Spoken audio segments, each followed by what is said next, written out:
اعوذ باللہ من الشیطان الرجیم بسم اللہ الرحمن الرحیم۔ یوں تو برصغیر کی تاریخ میں بہت سے شخصیت گزرے ہوں گے، مگر ان میں ایک نام ایسا بھی ہے جسے لوگ مہاتما گاندھی کے نام سے جانتے ہیں۔ انہوں نے ستیہ گری اور عدم تشدد کو اپنا ہتھیار بنایا، جو نہ صرف برصغیر کی آزادی کی وجہ بنی بلکہ ساری دنیا کی آزادی کی تحریک اور حقوق انسان کے لیے روح رواں ثابت ہوئی۔ مہاتما گاندھی، جنہیں گجرات میں باپو کے نام سے بھی جانا جاتا ہے، ان کا اصل نام موہن داس کرم چند گاندھی تھا۔ یہ 2 اکتوبر 1969 کو گجرات کے ایک چھوٹے سے قصبے پوربندر میں پیدا ہوئے۔ بنیادی طور پر یہ ایک لائر، اینٹی کولونیل نیشنلسٹ اور پولیٹیکل ایتھیسٹ تھے۔ ان کے والد کا نام کرم چند گاندھی اور ان کی والدہ کا نام پتلی بائی گاندھی تھا۔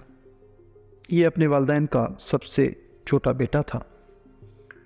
تو انہوں نے اپنی بنیادی تعلیم راجکوٹ کے ایک اسکول سے حاصل کی۔ 11 سال کی عمر میں انہوں نے الفریڈ ہائی اسکول راجکوٹ میں داخلہ لیا۔ مئی 1883 میں 13 سال کی عمر میں انہوں نے کستوربا نامی ایک لڑکی سے شادی کی۔ 1885 میں ان کے والد وفات پا گئے۔ بچپن میں ہی انہوں نے گھریلو ذمہ داریاں اٹھانا شروع کر دی۔ گاندھی نے 1887 میں احمد آباد ہائی اسکول سے اپنا گریجویشن مکمل کیا۔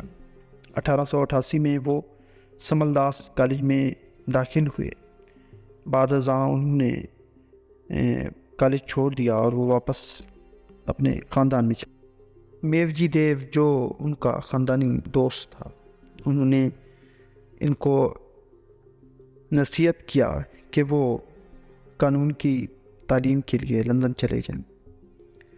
جولائی 1888 کو ان کا پہلا بیٹا ہری لال پیدا ہوا۔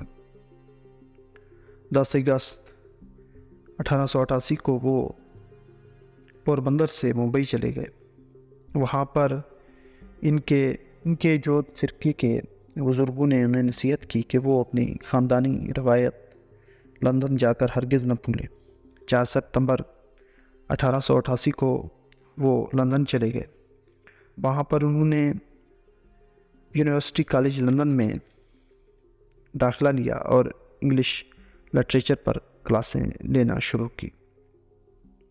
بعد ازاں انہوں نے Inns of Court School of Law میں بھی قانون کی ڈگری حاصل کرنے کے لیے داخلہ لیا۔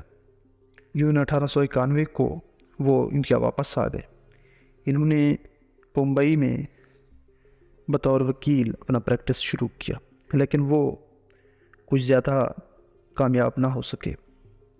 ممبئی سے وہ واپس اپنے گاؤں پوربندر چلے گئے۔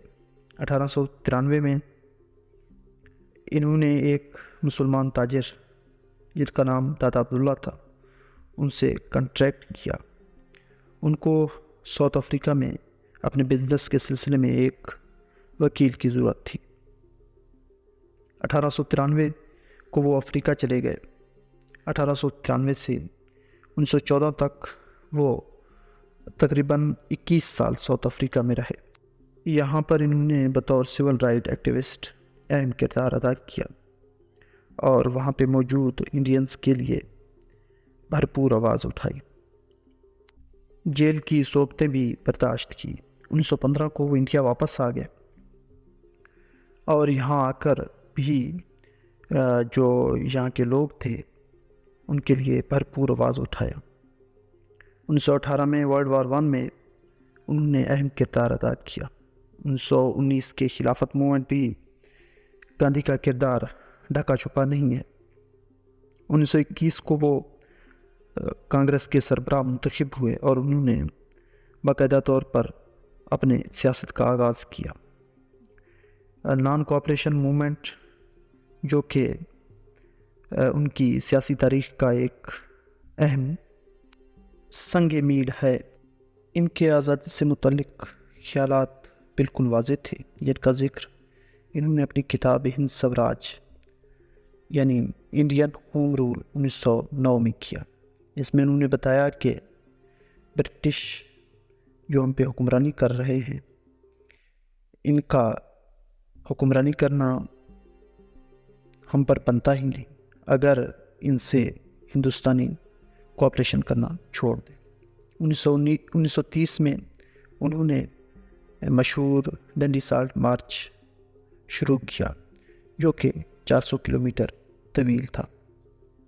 1942 میں انہوں نے کوئٹ انڈیا موومنٹ شروع کی۔ 1947 کو انڈیا تقسیم ہوا۔ آزادی کے بعد انہوں نے کوئی عہدہ تو نہ لیا لیکن انہیں فادر آف نیشن کے نام سے جانے لگا۔ انڈین انڈیپینڈنس موومنٹ میں گاندھی کو ایک عظیم نام سے جانا جاتا ہے۔ 30 جنوری 1948 کو نئی دہلی میں ایک ہندو نیشنلسٹ جس کا نام تورام تھا، اس نے فائرنگ کر کے گاندھی کو مار دیا۔ 31 جنوری کو